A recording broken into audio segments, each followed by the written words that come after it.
Welcome to Lead Different. What if one skill could increase your influence, strengthen your leadership, and even boost your value by 50%? Welcome to the Lead Different podcast. Today, we're joined by Hall of Fame speaker, executive speech coach, and creator of the ultimate speaking system, Joel Weldon. After overcoming a devastating first speaking experience, Joel went on to deliver more than 3,000 presentations around the world and personally coach over 10,000 speakers. For decades, he's helped leaders communicate with greater clarity, confidence, and impact. In this episode, you're going to discover how powerful communication builds trust, inspires action, and helps you become a more effective leader in every conversation. Subscribe and join us to learn what it means to lead different with Joel Weldon. Let's dive in.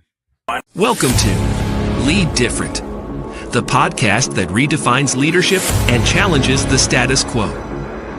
Hosted by Daniel Dominguez, founder and CEO of Why Not Leadership. This show is your compass to becoming a better leader through the power of self-awareness. Good leaders foster teams that are engaged, empowered, and energized. Join us on this transformative journey as we equip you with the tools and insights to lead different. Get ready to challenge the ordinary and embrace self-aware leadership. This is Lead Different. Subscribe now. Discover a new era of leadership.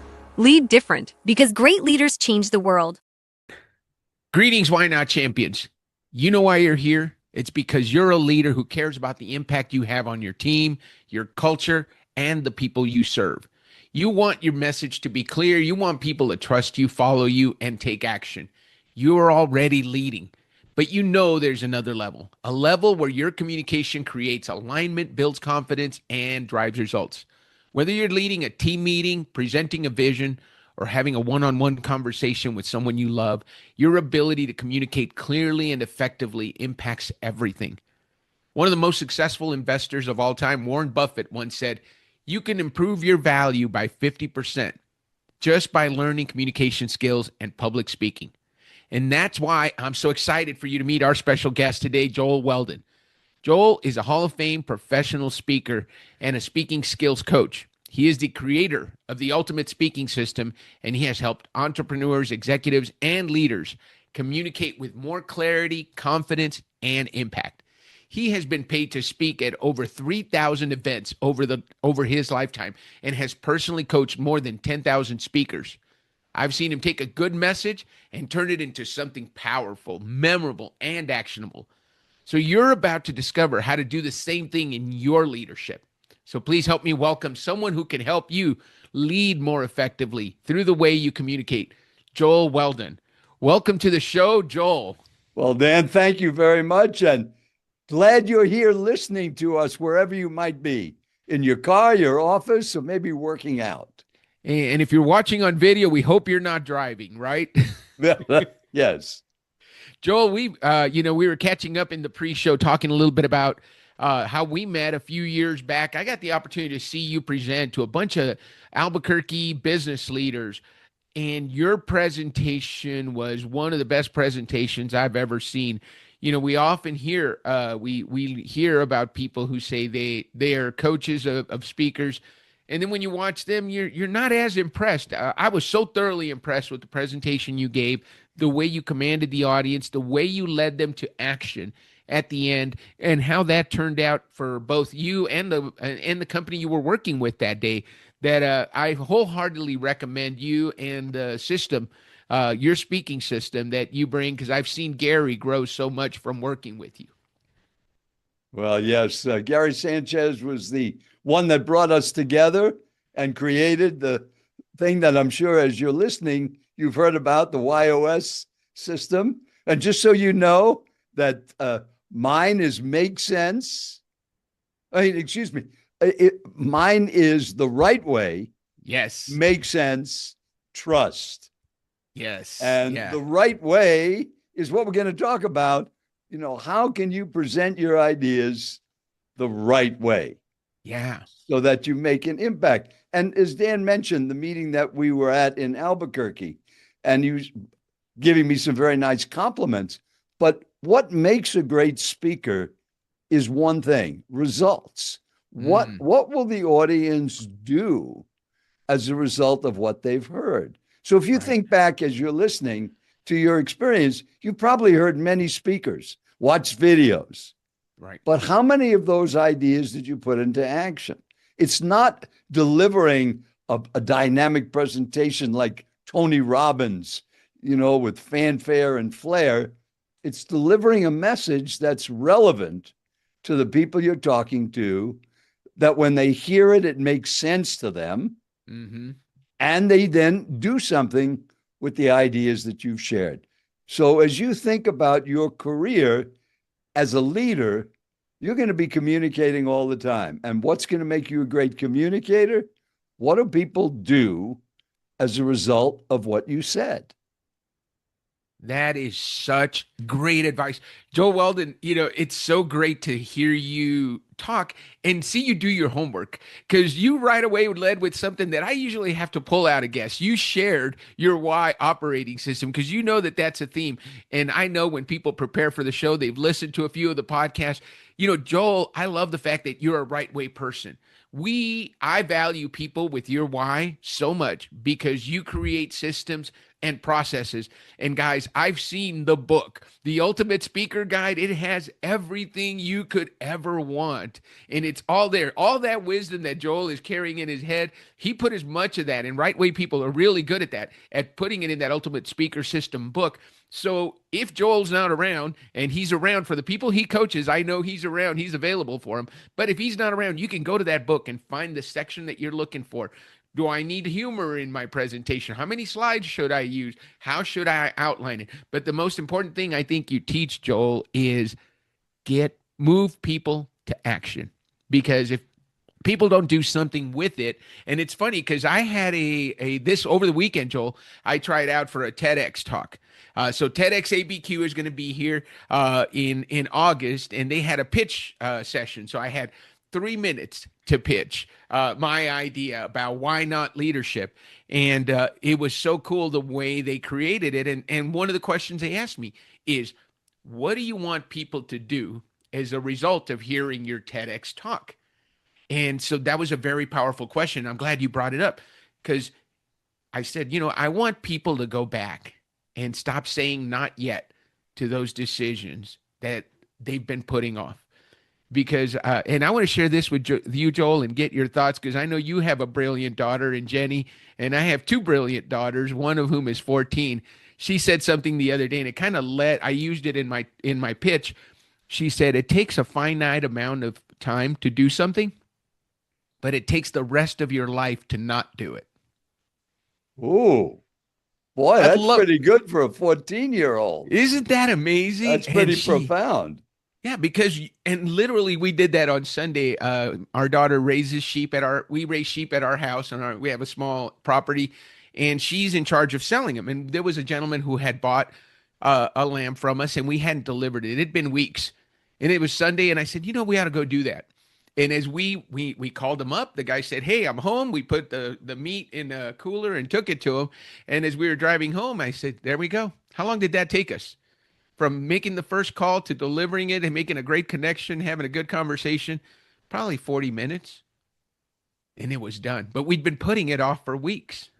What do you think of that, Joel? I'm sure that goes along with what you're telling people is just do it. Move people to action. So tell us a little bit about your thoughts on that quote, and then let's get into your speaking system.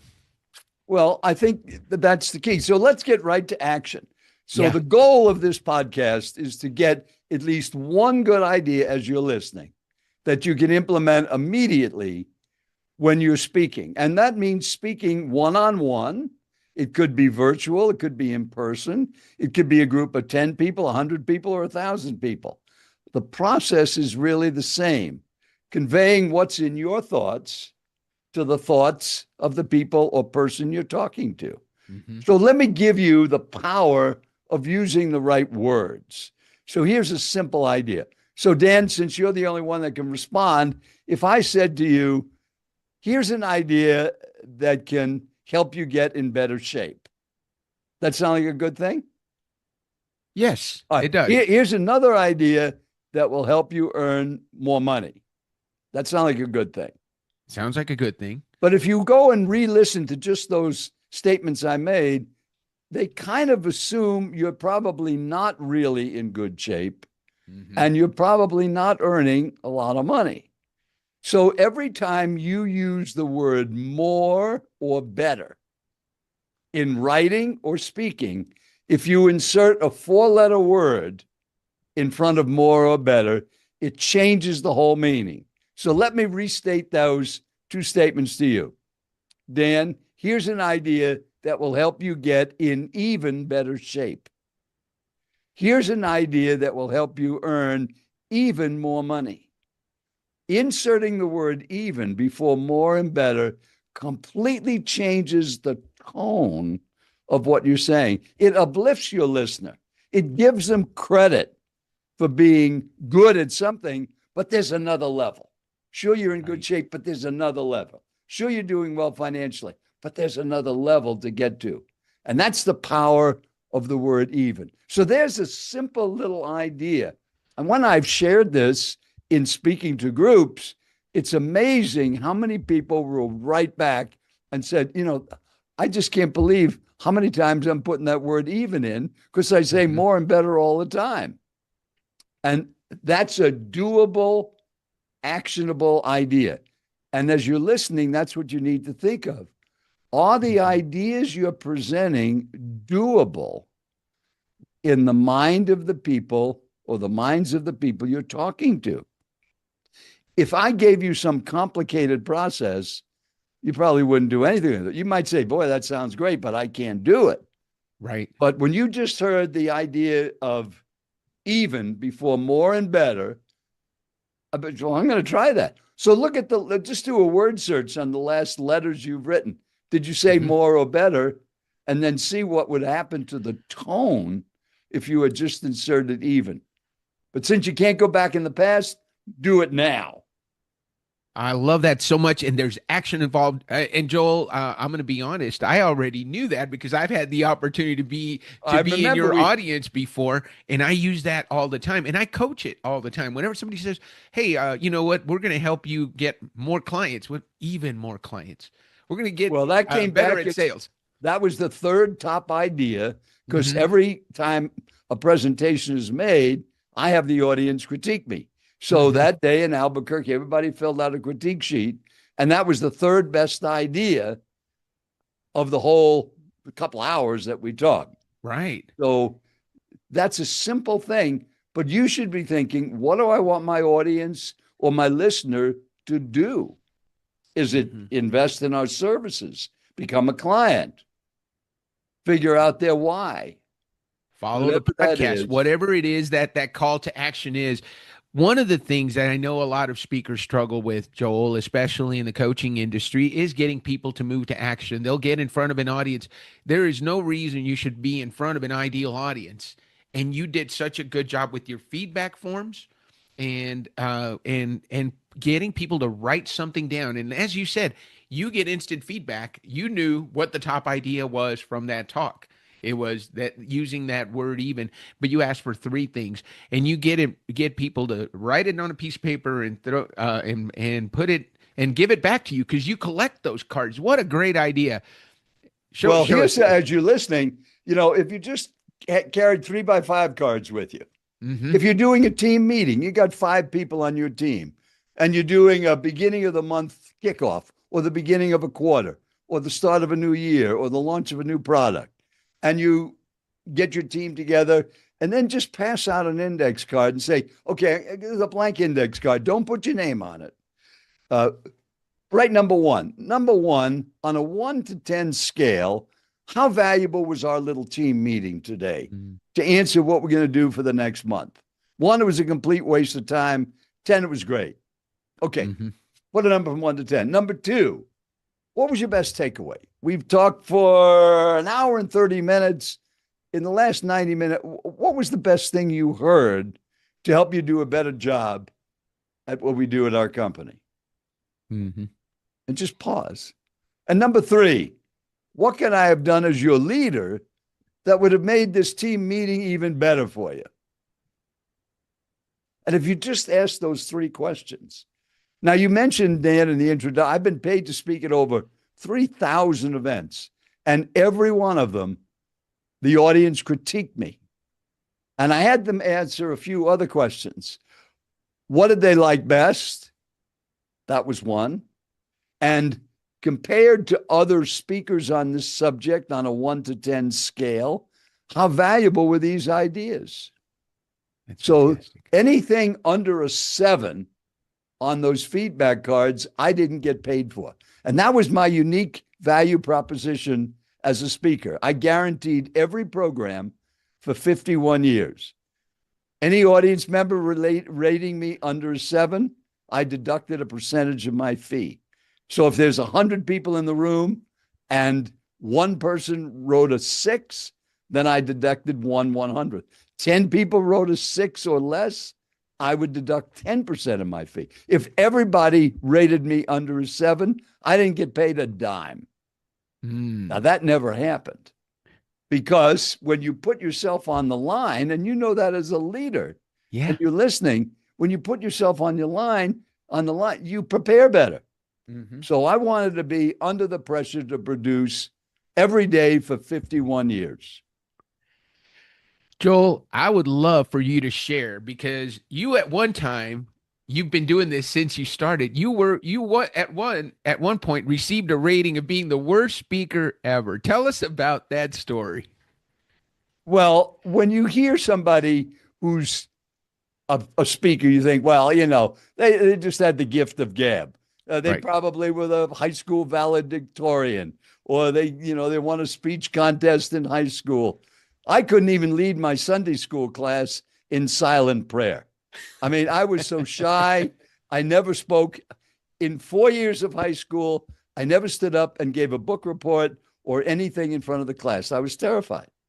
And I never spoke in front of an audience till I was 28 years old. I had been promoted to a regional sales manager's position, and I had to run a meeting for 17 people in Tempe, Arizona. And it was amazing what happened. And on that particular day, it was September 4th, 1969, in front of those people at the Holiday Inn right across from Arizona State University. And after the meeting, a guy who was in the room came back and he said, "Would you like some feedback?" I said, "Well, yeah." "Well, what would you have said if somebody says that to you? Would you Sure, like please. Yeah. I say feedback is a gift, so I would have probably said yes. Okay. Well, he said, the first thing he said, "This is the worst meeting I've ever attended. And you're the worst speaker I've ever heard in my entire life." And I started to cry. And I was 28 years old, first time ever in front of a group. And he said, "Stop crying. You're not a baby. I'm going to fix you." And so I wiped my tears away. I said, "Well, what do you mean you're fix? Come to Toastmasters Tuesday morning, and we're going to teach you how to speak." And the next Tuesday, I went to the Tempe, Arizona Toastmasters, and I realized at the end of that hour-and-a-half meeting, this would help me. And I joined.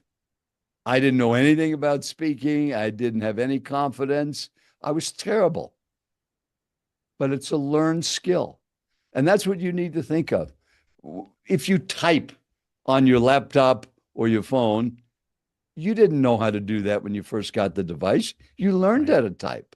If you play golf, you didn't know how to play golf when you were born. You learned to play golf. And how do you learn to speak? You speak. You do it. So that's what Toastmasters taught me back in 1969. And in exactly 2.5 hours, I'm going to be at the Scottsdale Chats Toastmasters Club. I'm still an active member. And that would be 1969. That's 57 years ago. And I'm still in. Wow. Because you're never too old to keep learning. And it's amazing. My daughter is also a professional speaker, and she's in our club. And now her daughter has joined our club. She's a junior at Arizona State studying law enforcement, and she's learning how to communicate even more effectively. So Toastmasters is a great place to get experience. And 5 years after joining, I entered the speech contest, ended up at the world finals, and placed in the top 3 in the world. How is that possible? I couldn't speak to anybody. He was the worst speaker. And now I place in the top 3 in the world out of 60,000 because speaking is a learned skill. And my natural why, which is the right way, I wanted to learn through Toastmasters what was the right way to speak. And that's how I created this entire system of what's the best way to open? How do you end a message? How do you use visuals? How do you tell stories? Why is humor so important? All of those things make it a great presentation. So that's the story behind that, Dan. I love that. Joel, you mentioned one of my favorite things I learned from you is inserting humor. Tell us a little bit about, because sometimes we may be at a funeral, we may be at a serious occasion, we might be speaking to an audience about a serious topic like crime, but you find a way to weave humor into the presentation, and you teach how to do that. What's a tip you can give to speakers? There's a lot of people that listen to this show. They're fellow coaches, CEOs and founders who are going to find themselves in front of audiences, in front of communities. What's a trick to inserting humor so that it resonates and it adds to the presentation and it's not a distraction? Well, you mentioned at a funeral, Jerry Seinfeld, at the height of his comedic career, had a great line. At a funeral, the person giving the eulogy would rather be in the casket than speaking in front of the group. In other words, death would be more enticing or more exciting than giving a speech. And he preceded that by saying the number one fear in the world is. So the purpose of humor, like if you smiled when I mentioned that the person giving the eulogy would rather be in the casket than speaking in front of the group, it energizes you. But more important, humor opens the thinking of your audience's mind, because once they relax, they're much more receptive to powerful, impactful ideas. Right. So I would always use humor before something very serious and also after something very serious. And the safest thing to use is self-deprecating humor. Nobody can be offended if you make fun of yourself. And like I'm mentioning to you, I joined Toastmasters in 1969. I've been a professional speaker for 51 years, which means I'm old. And, people say, Joel, how old are you? Well, let me put it this way. My Social Security number is 5. And I actually have a slide made up with Social Security card, Joel Weldon, 000000005, and they laugh. I mean, I'm so old. My first pet was a dinosaur. I mean, my first watch was a sundial. I can remember when the Dead Sea was just sick. I mean, I'm so old. I was a busboy at the Last Supper. Okay. So now you smile. So let's forget age for a minute. And let's talk about your age, whether you're old or young. Okay. So now I just used humor. And now I'm getting to the point, which is, what about your age? Do you feel that you're too young? Do you have that imposter syndrome if you're just starting out? Yeah. How do you deal with things like that? Yeah. Age is just a number. A friend of mine who was asked, what do you want them to say at your funeral about you? He said, very easy. I want them to look at the casket and say, oh, I think he's moving. I mean, that's what I want. So, okay, now you're laughing again. So little things like that can make a difference. So what do? Start a humor file. Watch comedians. Pick up something that made you laugh, something short and snappy. Write it down. Can you use it? And AI is wonderful. I encourage many of my one-on-one coaching clients that I work with, let's go to AI and look for humor. And I'm working with a woman now, and Tanya, her name is, and she has a very important leadership meeting. She's talking to EO executives. It's very serious. It says, I don't know how to add humor.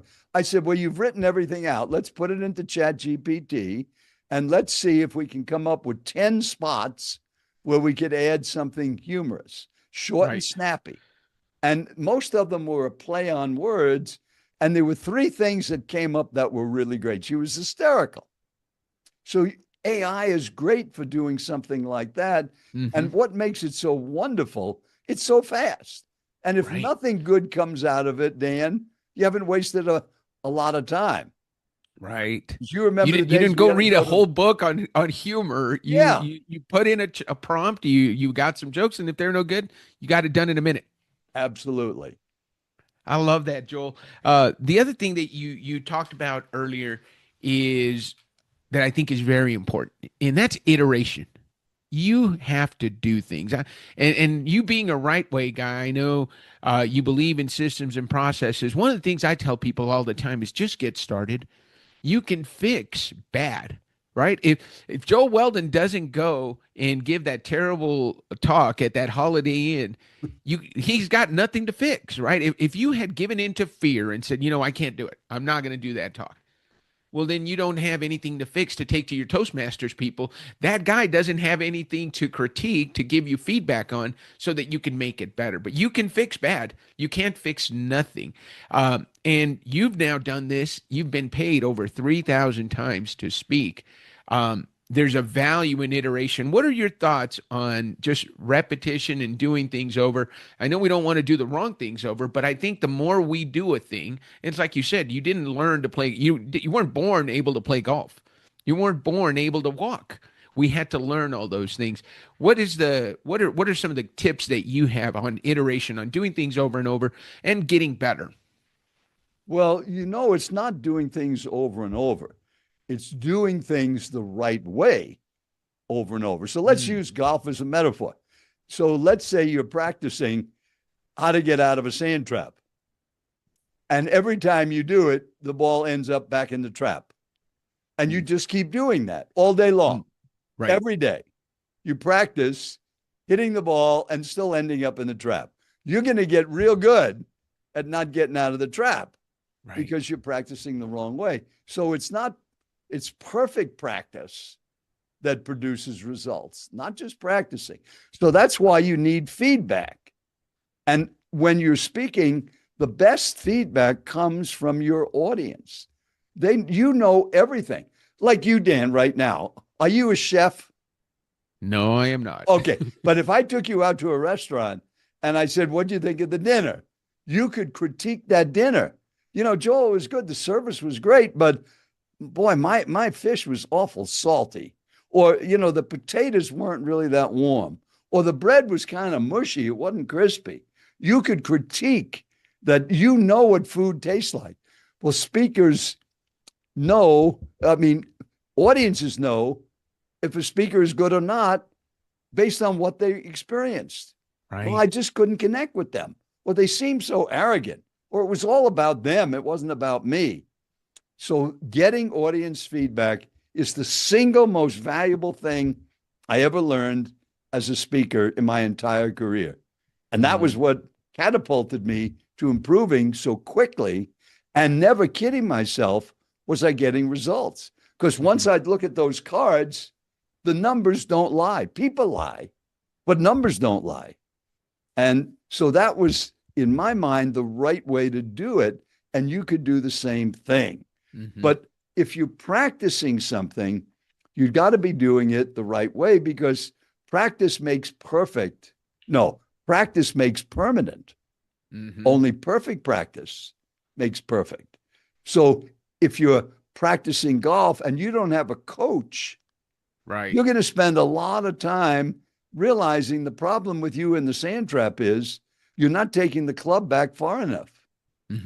Oh, well, I didn't know that. Well, a coach would notice that right away.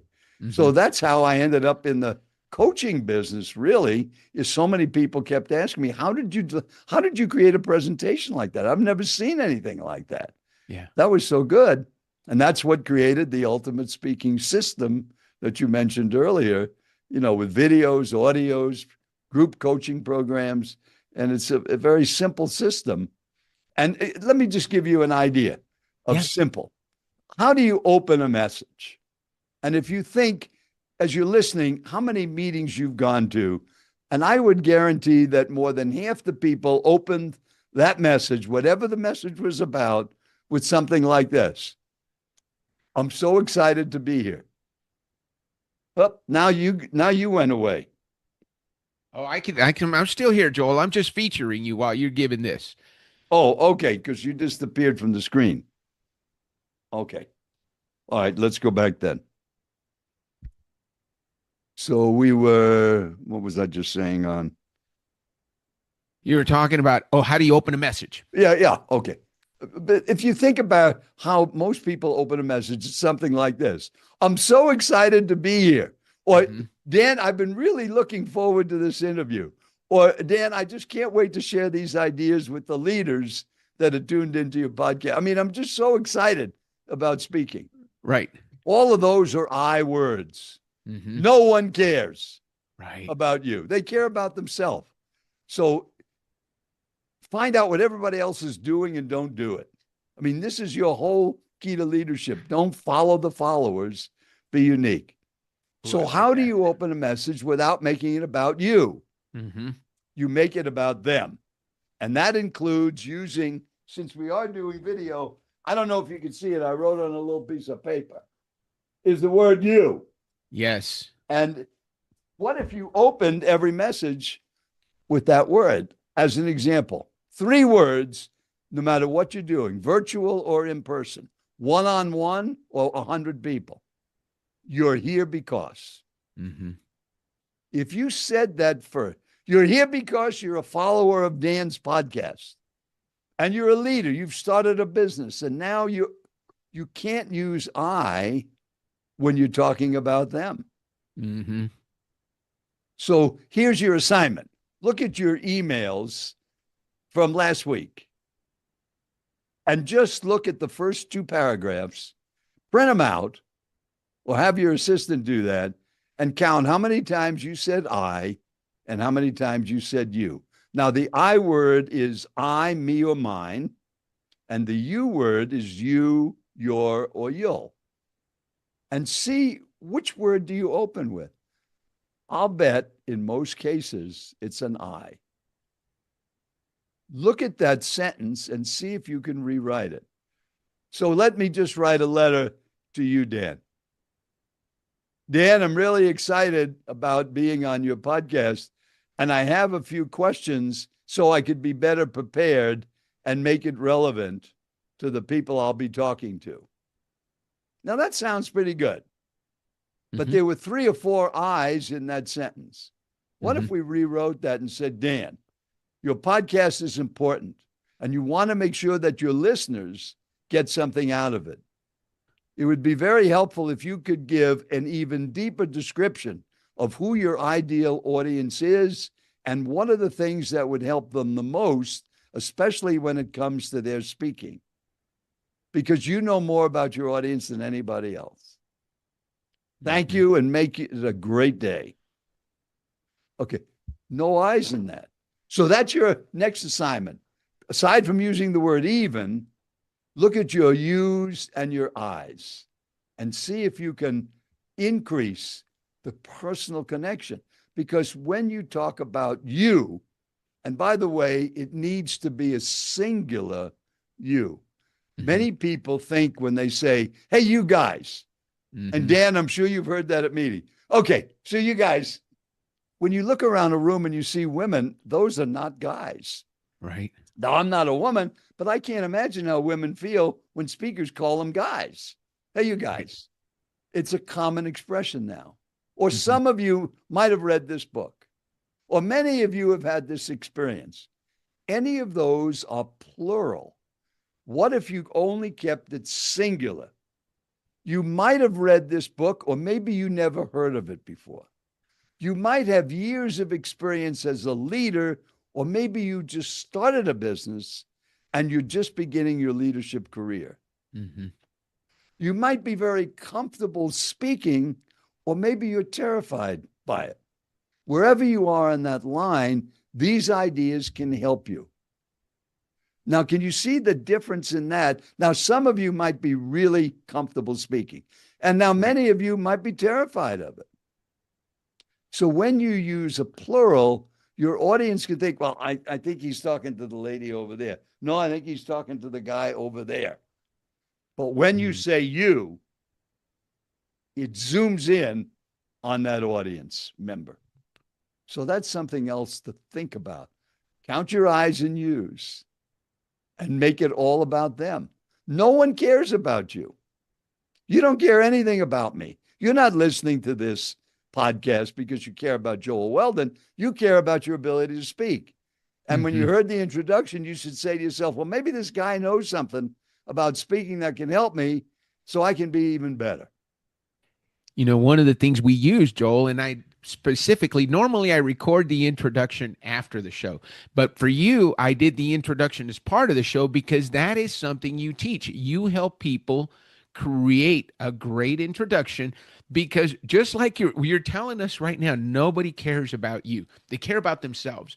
So by having a great introduction, you don't have to go up and tell people about yourself. The credibility has been made by that introduction. What are and we use that introduction that Jenny and you were able to put together, and it talked about, and it said, you're probably here. We started with that.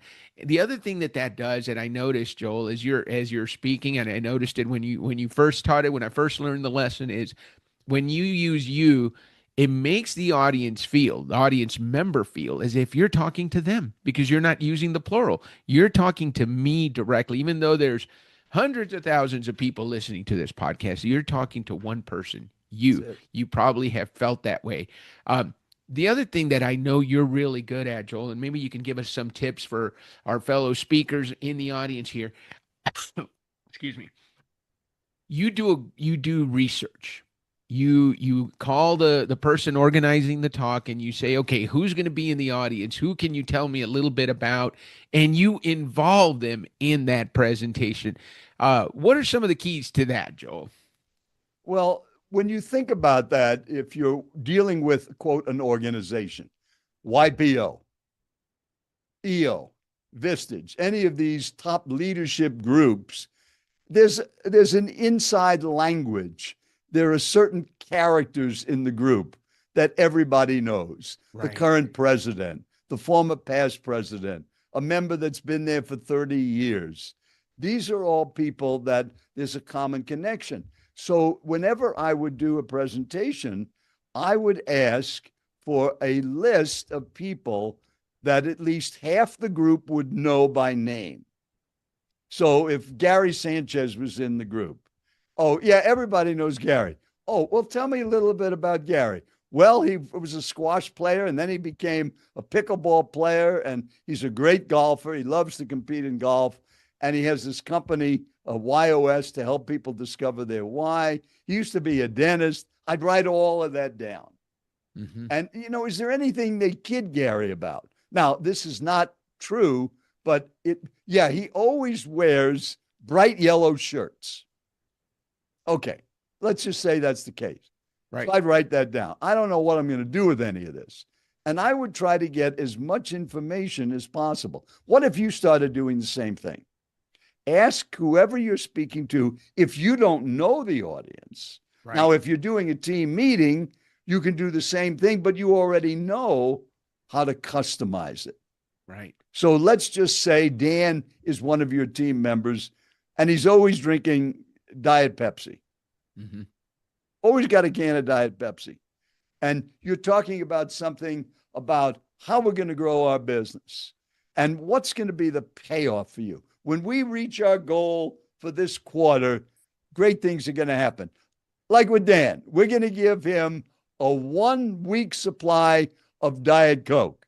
And then I'd have an image of like a truckload of Diet Coke cans. I mean, thousands of them. And this is just to cover 1 week. All right. You're laughing now, and none of it's true. Right. But imagine if it was true.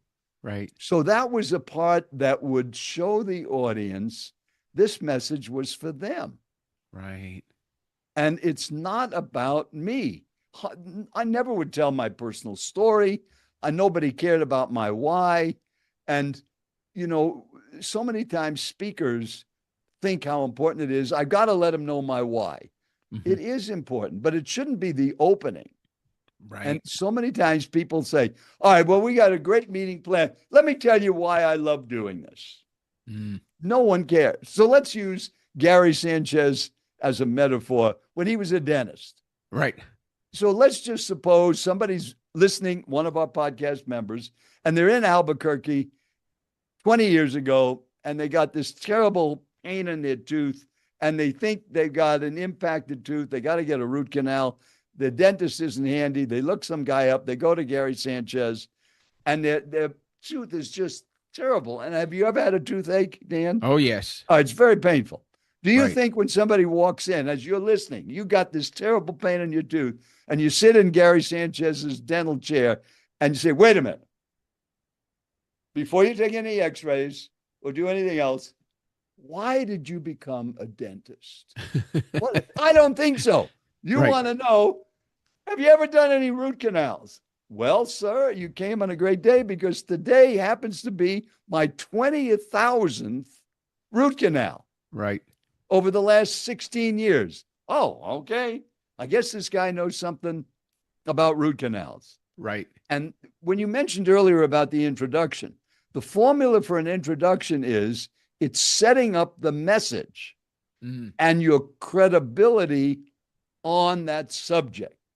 So as an example, if we're going to introduce Gary Sanchez as a root canal specialist, the opening would be, why are root canals so difficult?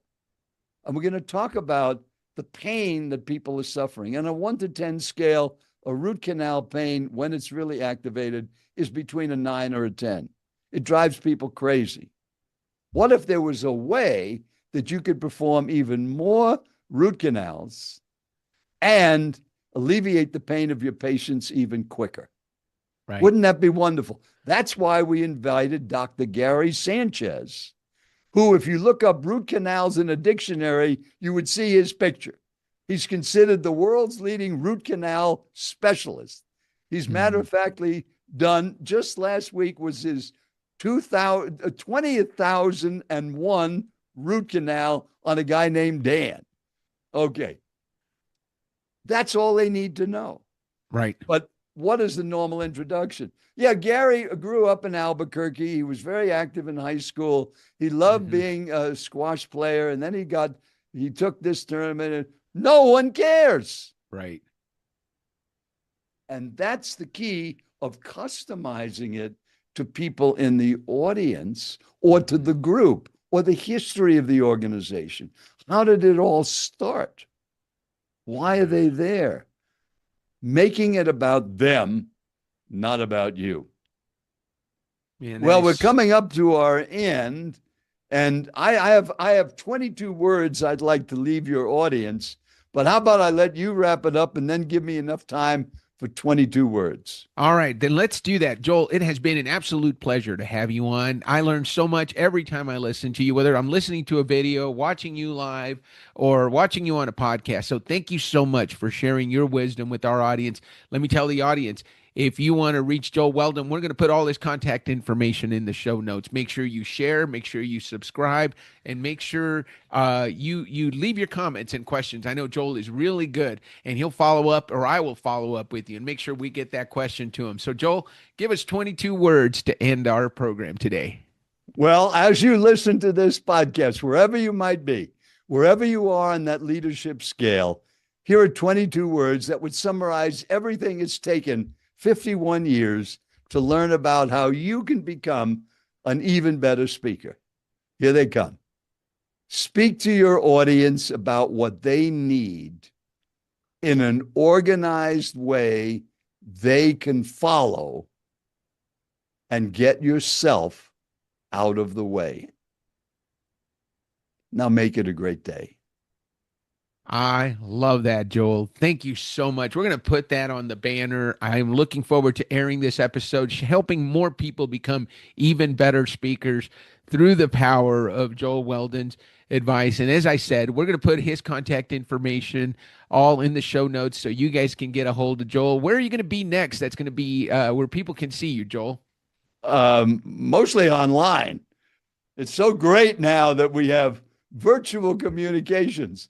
I've got 3 million miles on American, so I'm not looking to get any more miles, especially when travels become so difficult. That's so fantastic. I'm going to be in Austin a couple of times this year, but that's Excellent. later this summer. Fantastic. Well, Joel, thank you so much for being on. What do you say we end the show on that note? Okay, make it a great day. Thank you so much, Joel. Have a great day yourself. This is Lead Different. Subscribe now. Discover a new era of leadership. Lead different because great leaders change the world.